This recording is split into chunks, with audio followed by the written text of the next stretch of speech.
Ah, sa inyong buwan, gihulat. Magtana lang podcast na rin. Kapoy ba ba bantay po dito, bad trip kayo ba?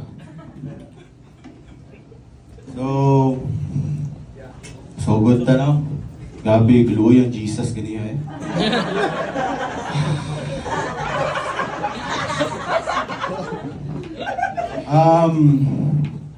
May gabi sa tanan. So welcome, this akong third installment.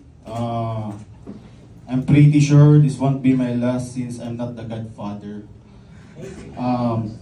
Hunat pa lang ni Rocky Balboa Part 3. O para mas klaro lang, mauning ikatulong ang bumbilya ni Thomas Edison nga ni Siga.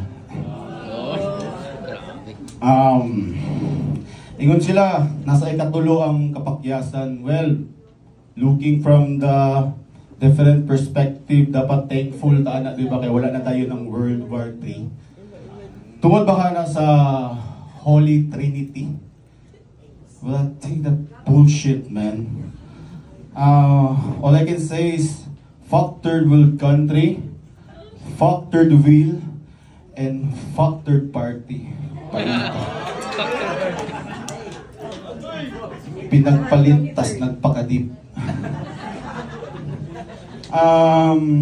Kabalo ko ang uban nila wala na sabta ng akong intro.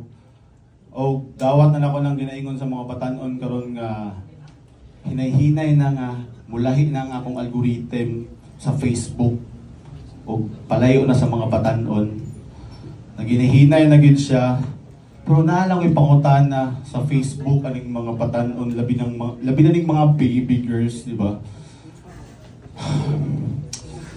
Sa inyong profile, sa details, anong ang nakabutang sa inyo?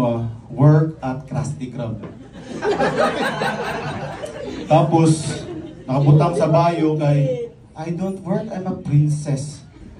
Isn't it ironic? What do you think? Alanis Morissette? Napaisa akong na-notice but sa bio lang nakabutang, welcome stalker. Kami na. Parang ginasakuha ba eh? Grabe eh.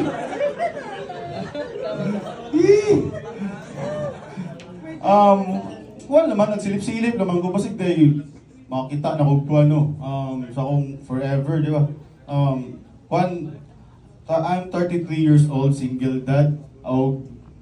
Iingon na ako na last time sa second performance na ko, and in fact I intended to post that portion of the video nga nagsulti ko nga single dad ko pero giatay bay wa may reach out eh.